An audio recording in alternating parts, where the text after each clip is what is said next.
तर्जुमे के साथ। अल्लाह के नबी सल्लल्लाहु अलैहि वसल्लम ने फरमाया कि कुरान पाक की एक आयत को समझ के पढ़ना इसका इतना अजर है कि 700 रकात नफिल अदा करना।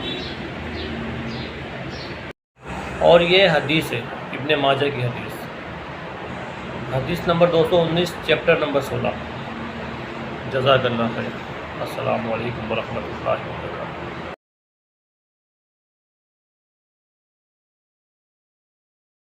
ला युआखिदुकुमुल्लाहु बिल्लग़्वि फ़ी अयमानिकुम वलाकिन युआखिदुकुम बिमा कसबत क़ुलूबुकुम वल्लाहु गफ़ूरुन हलीम।